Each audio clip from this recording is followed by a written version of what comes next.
donc nous sommes de retour pour la suite de notre émission de ce 28 décembre 2019.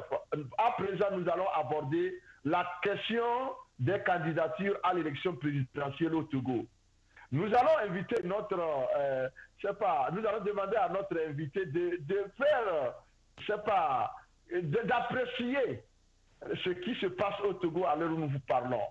Nous avons constaté que pour cette élection de 2019, dont personne ne connaît ni les tenants ni les aboutissants, nous remarquons qu'il y a une kyrielle de candidatures. Et je pense qu'à l'allure où vont les choses, on arrivera à une trentaine de candidatures parce que nous en avons déjà enregistré 20. Et donc, je veux demander à mon invité, est-ce qu'il comprend ce comportement de ces candidats-là dans les conditions actuelles? Et si les gens se précipitent, est-ce que leur précipitation est justifiée? Si c'est justifié par quoi? Bon, vraiment, je crois que sur ces questions électorales, nous avons eu des points de vue divergents, parfois conflictuels, les uns et les autres. Et je ne parle pas de vous sur ce plateau, mais des Togolais en général.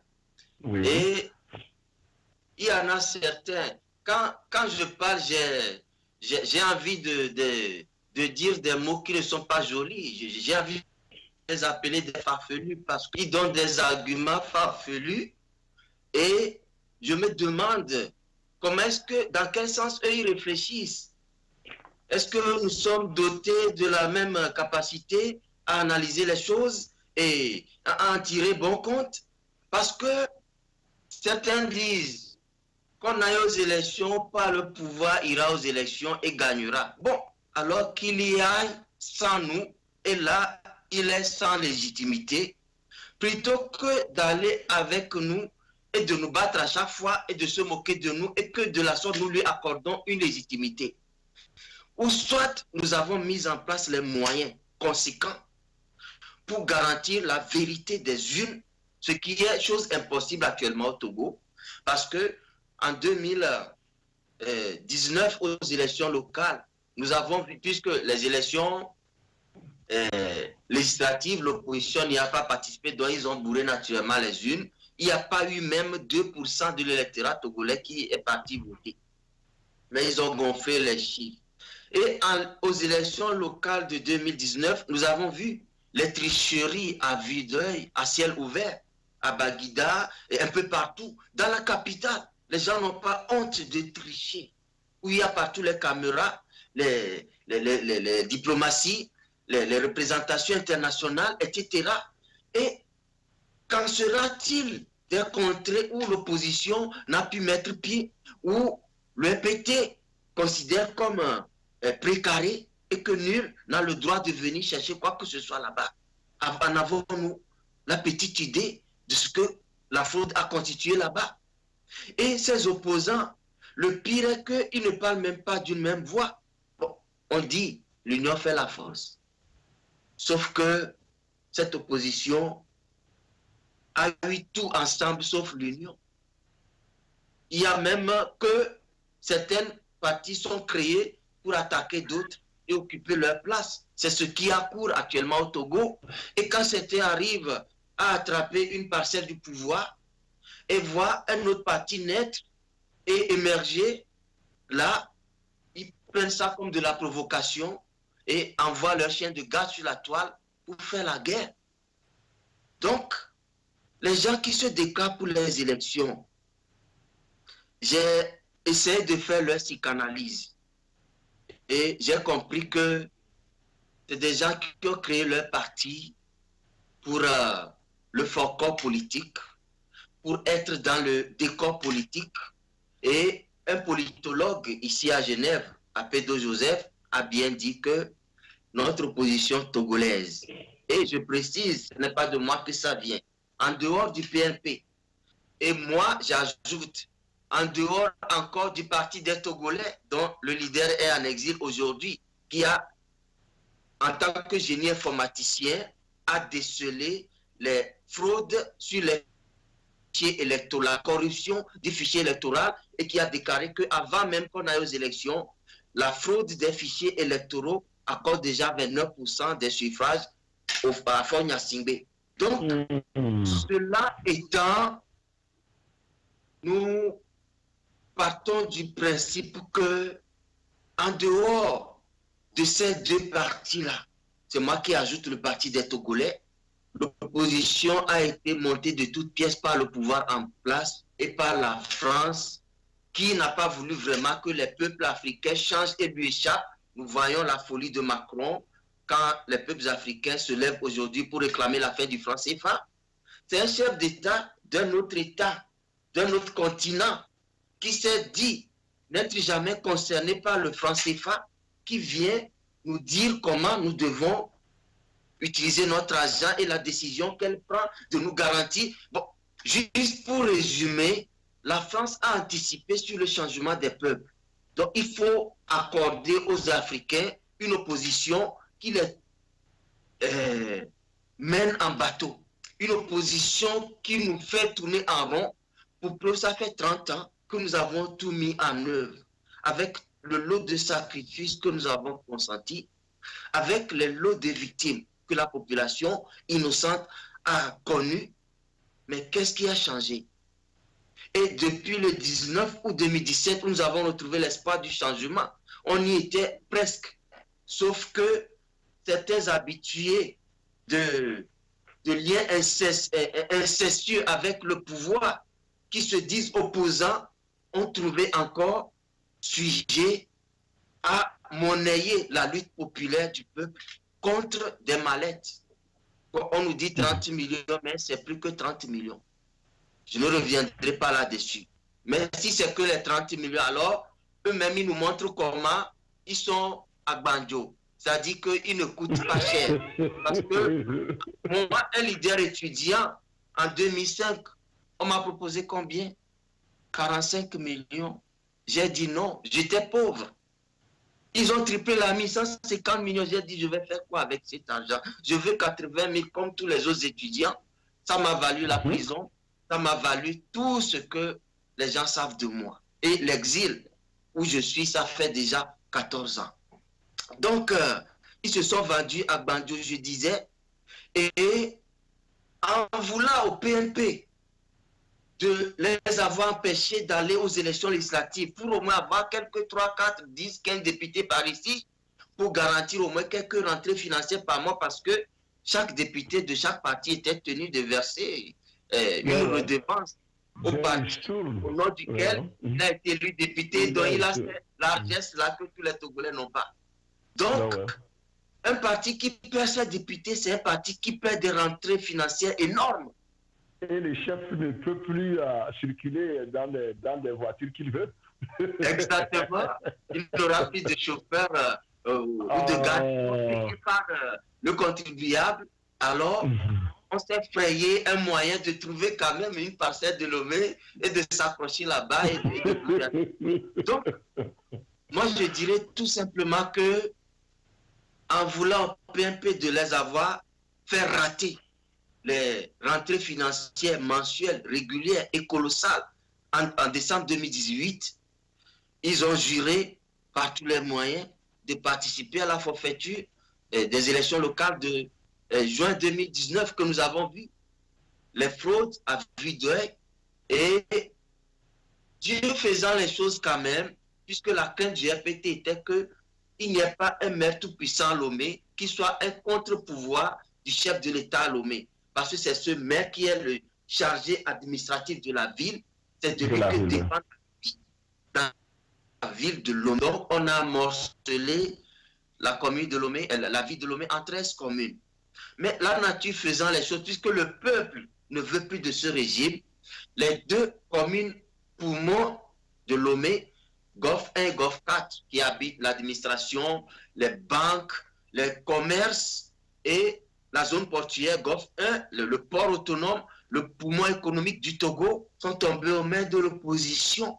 Mais c'est que notre opposition se comporte comme un ignorant de ce pouvoir-là. C'est-à-dire qu'ils ignorent le banditisme d'État de ce pouvoir RPT uni. Que fait le pouvoir? Oh, l'opposition nous a arraché les grands projets sur Lomé, alors on crée un poste de gouverneur. Donc, pour des gens que les peuples ont élus, le président de la République vient choisir ces voyous comme lui pour les coiffer. Bon, l'opposition a comprendre que vous allez aux élections avec ces gens pour vous ridiculiser, pour les légitimer, parce qu'on dira que vous y avez participé. Certains disaient que si j'avais pas de participer, même si Agbeibo est un gros morceau, il a été premier ministre dans ce pays. Il a été le seul parti d'opposition qui a vraiment gagné des élections au Togo et qui a eu sa victoire à les élections législatives de juin 1994. Donc, la présidentielle était en 93 et les législatives en 94. Donc, moi, souvenez-vous que les ayatollahs de l'ANC, eux surtout, parce que les gens du CAR causaient avec moi comme des gens instruits, les gens de CDPA causaient avec moi, les démocrates causaient avec moi, sauf les gens de l'ANC qui m'insultaient. Or, on dit qu'il aime bien, châtie bien, c'est parce que j'aime plus l'ANC, j'ai mis plus mon espoir en l'ANC que l'ANC m'a tellement déçu et je veux que non, on redresse la barre ou bien que le divorce soit consumé. Et je crois qu'ils ont choisi le divorce. Je n'ai pas voulu de ce divorce parce que l'ANC, c'est ma bien-aimée. Mais ils m'ont collé une étiquette de PNP et tout ce qui ne devait pas être dit sur les analyses que je faisais ont été dites. Aujourd'hui, j'ai eu raison ou pas. N'allons pas à ces élections. Ne nous mobilisons pas pour les boycotter. C'est différent, mais mobilisons-nous pour les empêcher. Nous en sommes capables. Nous en sommes capables. Il suffit que chaque opposant prenne un coin du Togo, mobilise ce coin, que nous verrons les résultats.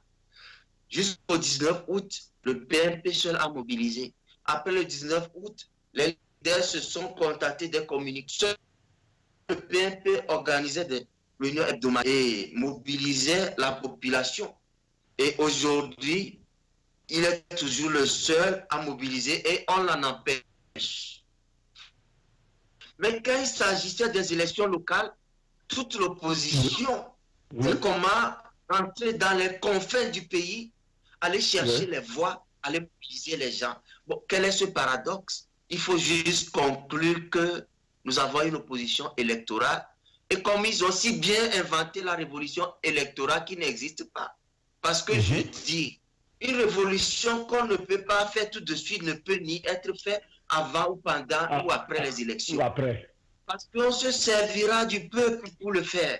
Mais si on n'a pas éduqué le peuple à ça, vous pouvez dire, ok, allons aux élections, si on nous a triché, et si on nous a volé, nous allons nous révolter. Mais vous n'avez pas préparé ce peuple à se révolter tout de suite. Ce peuple ne pourra pas se révolter après non plus. Donc, il y a de l'hypocrisie. Il y a une volonté manifeste de ne pas mobiliser le peuple pour chasser ce pouvoir, mais de le garder et de le mobiliser seulement pour les élections et accompagner ce pouvoir. Et la course effrénée, comme des forcenés affamés de ces gens-là. Et il y a eu un certain jeune gagnant aussi qui s'est porté candidat, mais là, il m'a déçu parce que ce jeune, la première fois qu'il a parlé, j'ai posté ses analyses et j'ai dit, mais le Togo a encore de vaillants combattants qui sont sur le terrain et qui n'ont pas froid aux yeux. Quelques mois après, je le vois être associé à un projet de l'ATBF et un financement du gouvernement pour s'occuper des réfugiés. J'ai dit, ah bon. Et aujourd'hui, on le voit candidat au présidentiel, alors qu'il n'a pas été candidat aux législatives, il n'a pas été candidat au local, et je vois que le calcul est simple. Aller emprunter 20 millions pour déposer en caution, pour être candidat, et faire un deal avec le pouvoir pour avoir au moins 5% pour ne pas attraper la honte. Et après quoi, bénéficier en amont des financements de la campagne qui s'élevait entre-temps à 72 millions selon les calculs qu'on a fait. Mais aujourd'hui, je crois que à l'allure où vont les choses, 500 millions être partagés par les candidats. S'il y a 50 candidats, alors chacun aura 10 millions. La moitié de la caution présidentielle. Donc, vraiment, nos opposants aiment l'argent. Moi, je le dis parce que je les ai étudiés, et je les ai côtoyés. Aucun opposant ne dira qu'il ne m'a pas vu, ou que je n'ai pas foulé sa maison, ou qu'il ne m'a pas poussé. Bon, certains. Donc, je les connais. J'ai eu beaucoup de respect pour eux. J'ai soutenu cette opposition malgré que j'en connaissais les failles depuis 2003. Et surtout 2005, quand Dikri s'était parti signer un accord derrière la coalition à Abuja et encaissé 2 milliards de francs de fonds Nyasingbe. On a failli m'arracher la langue quand j'avais sorti l'affaire en 2005 et 2006. Mais après tout, lui-même, il a avoué qu'il ne savait pas que c'est Fort qui lui a tendu la part, qui pensait que c'est Obasanjo qui lui avait fait un cadeau de cet argent. Comme ça, il se manque de respect et qui s'en va prendre l'argent quand il va rencontrer son ennemi, nous disait-on. Donc finalement, pour conclure sur ce volet-là, je vais appeler les opposants au sens de l'honneur, au sens de la responsabilité et au sens du respect pour eux-mêmes. Parce que j'ai dit souvent, soit ils ne savent pas ce qu'ils font, et excusez-moi le terme, parce que ils sont tarés, c'est une façon de parler. Ou soit ils le savent et c'est un rôle qu'ils jouent. Et je dis toujours, je ne crois pas que ce soit des tarés. Je ne crois pas que ce soit des gens imposés parce que je les connais. C'est des éminents professeurs d'université. Monsieur Wolou, c'est l'un des plus grands juristes que le Togo a connu. Son agrégat, il a eu brillamment, alors que Nachaba a échoué 3 fois, il est éliminé. Donc, c'est des gens restés. Le professeur Aimé Gogué, il a été nommé professeur dans les universités canadiennes. Il est parti enseigner là-bas. Il est revenu au Togo. Il est utile pour la matière grise togolaise. Et Jean-Pierre Fabre, il avait enseigné à l'ESTEC. Il a fait ses études en France. Donc, c'est des intellectuels qui savent bien réfléchir, qui savent bien déficeler les situations et savoir ce qui doit être et ce qui ne doit pas être. Maître Agboibo, on connaît son génie intellectuel. Bon, qu'est-ce qui ne va pas? Donc, je dis que je ne crois pas que ce soit des gens intellectuellement impotents, mais c'est des gens qui sont dans leur rôle. Et je leur dis d'arrêter, de regarder la souffrance de ce peuple qui n'en peut plus. De regarder comment ce pouvoir va trop loin, rentre dans les maisons, tabasse n'importe qui. Et moi, c'est juste pour nous terroriser, en prélude à l'annonce de la candidature officielle de Faure Gnassingbé, pour que le peuple ne puisse pas réagir. Surtout ce peuple du Nord, depuis Kara jusqu'à la lisière de Sokodé à Nié, qui sont prêts à tout pour empêcher le 4e mandat de Faure. Même les voix se sont élevées à Pia pour lui dire ça. Alors, il faut terrifier les gens. Il faut les maintenir dans une psychose générale et raison pour laquelle on invente le terrorisme par ici, une révolution armée par là, pour militariser le pays, mettre un dispositif militaire impressionnant pour décourager quiconque osera lever le doigt quand Faure Gnassingbé annoncera sa candidature. Mais je me dis, si les opposants se retirent, si nous sommes unanimes et nous parlons d'une seule et même voix à ce peuple-là, ce peuple va retrouver sa rage combative, va se lever comme un seul homme. Et ce qui s'est passé le 19 août 2017, les 6 et 16 septembre 2017, on se retrouve avec une puissance présidentielle Et je ne crois pas que Fonya Singbe et son armée prétorienne de miliciens, de grands bandits, des gens apatrides qui sont dépourvus de tout amour pour leur pays et qui sont prêts à tuer leurs concitoyens pour garantir le pouvoir à une seule famille, à une minorité.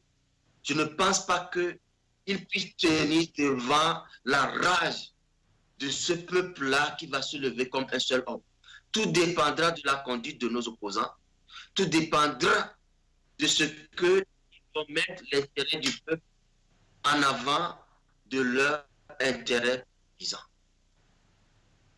Merci, Monsieur Oumourou. Nous tirons vers la fin de notre émission, mais puisque vous avez parlé de la psychanalyse aujourd'hui, vous avez dit que vous allez soumettre nos candidats à une psychanalyse. Moi aussi, je vais ajouter un tout petit peu mon observation. Lorsque j'ai observé ces gens-là, quand je les ai placés sur mon, comment on appelle ça, dans mon divan, et ils étaient en train de faire ce qu'on appelle la règle de non-omission, j'ai pu constater quelque chose de commun. Tous ces candidats-là souffrent de la névrose de la trahison. C'est la névrose dont ils souffrent. C'est-à-dire que c'est ça. Ils veulent trahir seulement le peuple.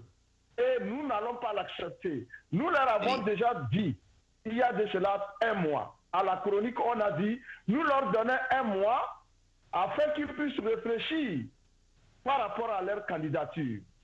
Et qu'ils puissent les retirer pour rejoindre la bonne voie, celle du peuple. Et nous avons dit qu'après un mois, dans toute émission que nous ferons, nous aurons une rubrique spéciale consacrée, n'est-ce pas, à les moraliser. Parce que ces gens-là sont en train de se moquer de tout le monde. Vous ne pouvez pas aller à une élection où vous-même vous êtes sûr que vous êtes déjà perdant, mais vous dites j'y vais. Bon, quelle raison peut expliquer ça si ce n'est pas qu'ils souffrent de la névrose des trahisons? Tous ces candidats-là, sans exception aucune, souffrent de la même névrose. Ils veulent coûte que coûte trahir ce peuple. Je leur dis, ils ont encore la chance. En tout cas, je leur envoie une invitation officielle. Quiconque parmi ces candidats-là veut venir à la chronique me dire que ce que j'ai dit, ce n'est pas vrai, ils ne veulent pas trahir, ils n'ont qu'à venir. Ils ont mon numéro, ils n'ont qu'à m'appeler, ils n'ont qu'à venir dire au peuple pourquoi ils veulent aller aux élections. Parce que nous pensons qu'ils sont des traîtres. Nous sommes durs, mais nous châtillons parce que nous les aimons bien. Il faut le faire pour les ramener à la raison. Pendant qu'on est en train d'embastiller les jeunes, et vous voulez aller aux élections, qui va voter pour vous? S'il vous plaît. Alors nous sommes remontés contre vous, pas contre vos personnes, mais contre votre attitude de traîtrise. C'est tout ce qui nous amène à vous attaquer, mes chers candidats. Vous êtes des banqueritiers déjà programmés. Vous serez en faillite. Vous n'aurez aucun franc de ce que vous avez dépensé. Alors, Monsieur Oumourou, nous avons tellement beaucoup de choses à dire. Nous serons obligés de vous ramener le week-end prochain parce qu'il y a beaucoup de choses. Mais je vous laisse maintenant la latitude d'aborder n'importe quel sujet pour 5 minutes avant de clôturer. Non, bon, franchement, je veux m'adresser au peuple togolais parce que en réalité, c'est à lui qu'appartient le pouvoir. Le pouvoir n'appartient ni au pouvoir PT-Uni, ni au pouvoir de l'opposition. Parce que l'opposition constitue aujourd'hui un pouvoir parce que ils ont les largesses du pouvoir déjà dans leur opposition avant de rêver d'accéder eux-mêmes au pouvoir qu'ils n'auront jamais dans ces conditions-là. Donc, au début, avant que nous commencions à dévoiler certaines bassesses de l'opposition, nous avons essayé de lui apporter notre soutien depuis le 19 août 2017 jusqu'en décembre 2018, soit 1 an et demi de soutien. C'est beaucoup. C'est beaucoup. 1 an et demi, c'est toute une vie. Les gens sont nés, ils sont morts à 3 mois de leur naissance. Certains sont morts à 1 an. Donc 1 an et demi, ça c'est déjà une vie humaine. Donc, Nous avons pris soin en septembre 2018, le 11 précisément, de leur adresser un mémorandum pour leur dire la direction où vont les choses ne nous avantage pas. Faisons ceci, la diaspora apportera son aide organisationnelle, logicielle, financière et tout pour que les choses changent de visage et que nous changeons les rapports de force en faveur du peuple. Mais qui a répondu à notre mémorandum? Personne, sauf les ayatollahs de l'ANC, qui s'en étaient moqués sur la toile, qui en avaient fait des commentaires négatifs et qui nous disaient que ouais, ce que nous avons dit là, que c'est ce que l'ANC fait déjà et qu'ils n'ont pas besoin que nous leur parlions. Bon. Voilà où nous en sommes aujourd'hui. Et certains qui nous insultaient ouvertement parce que nous critiquions l'opposition, parce que c'était un tabou. Or, ils oublient que chez moi, il n'y a pas de tabou. Parce que s'agissant de la vérité sur ce peuple-là, nous allons tout déballer maintenant pour lui ouvrir les yeux. Et aujourd'hui, beaucoup sont ceux qui, même de l'aide, ceux qui ont déserté, je ne vais pas donner des noms, et qui viennent à moi inbox dire que Jean-Paul, on croyait que tu étais contre notre parti, contre notre leader, mais nous voyons que plutôt c'est eux qui sont contre le peuple et c'est toi qui as raison. Je suis bien aujourd'hui avec beaucoup qui m'avaient attaqué parce que j'ai émis des critiques, non seulement sur l'ANC, hein, sauf que le cas ne réagit pas comme l'ANC réagit. La CDPA et Consort ne réagissent pas comme l'ANC réagit. Et souvenez-vous que le PNP était le premier parti que j'ai critiqué depuis août 2017 et septembre. Pour leur dire non, mes frères du PNP, vous faites circuler trop vos audios en cotocolis, moi je ne suis pas d'accord, je ne comprends pas. Et puis les mobilisations les vendredis sont interrompues pour que les gens aient prié. Non, on pouvait saisir les vendredis pour gonfler les rues après les prières des mosquées. Donc les gens n'ont pas retenu cela parce que ce n'est pas contre eux que j'ai fait ces critiques-là. Et je veux dire à ce peuple ce soir, il a encore la décision de faire plier le pouvoir et l'opposition. C'est de ne réserver aucun bon accueil ni au pouvoir, ni à l'opposition, tant que l'opposition ne prend pas la décision d'appeler ou bien de s'organiser pour empêcher ces élections. Je parle bien de les empêcher, non de les boycotter, de contraindre ce pouvoir à faire des réformes profondes, ce qui ne sera jamais fait. Et par conséquent, mobilisons-nous pour chasser Fogna Singbe, sa bande de voyous du pouvoir, pour mettre en place une transition démocratique. Là se feront des réformes profondes et Togo sera remis sur les rails pour organiser des élections apaisées, transparentes et dignes de ce que le vainqueur sera vraiment le vainqueur. Donc, peuple togolais, j'ai assez parlé aux opposants, j'ai assez parlé au pouvoir. C'est à toi que je parle maintenant. Ton destin, c'est en tes mains. Tu ne l'as confié ni à ce pouvoir ni à l'opposition, mais ils te l'ont arraché pour dire oui, nous te défendons. Les autres disent nous te gouvernons et les uns disent nous te défendons parce que ceux-là te gouvernent mal. Finalement, le peuple est kidnappé entre deux bandes de commerçants rivaux que constitue le pouvoir et l'opposition. Donc, peuple togolais, prends conscience. Réveille-toi. Organise-toi dans ta société civile.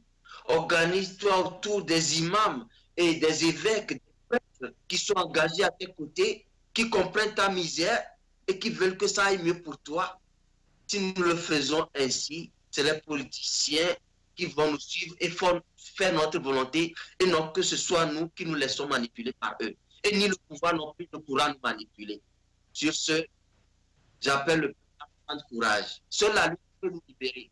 Les élections, les dialogues, on en a eu pendant 30 ans. Ça n'a rien fait. Et mettons de l'ordre dans notre pays. Disons à ce régime stop et que le Togo change pour le bien de nous tous. Voilà mon message de clôture pour ce soir. Merci beaucoup à M. Oumoulou pour ce message clair. Je pense que le peuple togolais a bien écouté et nous allons continuer par sensibiliser ce peuple-là et lui rappeler que il sera lui-même artisan de sa liberté. Il n'a qu'à prendre, n'est-ce pas, son destin en main et l'accomplir. Nul ne viendra d'ailleurs le faire. Les peuples qui sont désormais libres l'ont fait eux-mêmes. Personne n'est venu d'ailleurs. Alors, nous comptons sur ce peuple. Nous pensons que le peuple est mobilisé. Et je pense que Chronique de la semaine sera ensemble avec tous les Togolais qui sont debout, en train de mouiller le maillot, aux côtés de ce peuple-là, pour, n'est-ce pas, arracher sa liberté. C'est un droit naturel, on ne peut pas le négocier. On l'arrache des mains de celui-là qui l'a confisqué. Parce qu'on ne peut pas permettre que la liberté qui est naturelle puisse être confisquée. Alors, merci beaucoup pour avoir accepté cette invitation. Et je pense qu'il faut toujours être à l'écoute parce que on me dit déjà que les gens du Facebook ne sont pas encore satisfaits. Ils veulent encore t'écouter, monsieur Omolou. Alors, nous allons remettre ça à demain pour que vous puissiez revenir à leur servir encore à ce qu'il faut pour pouvoir faire avancer la lutte vers la concrétisation du destin du peuple togolais. Merci une fois encore et bon repos chez vous. Merci à vous, professeur. Merci à tous les tempos spectateurs. Nous espérons nous revoir à bientôt. Merci beaucoup. Ciao, ciao. Oui. Ciao.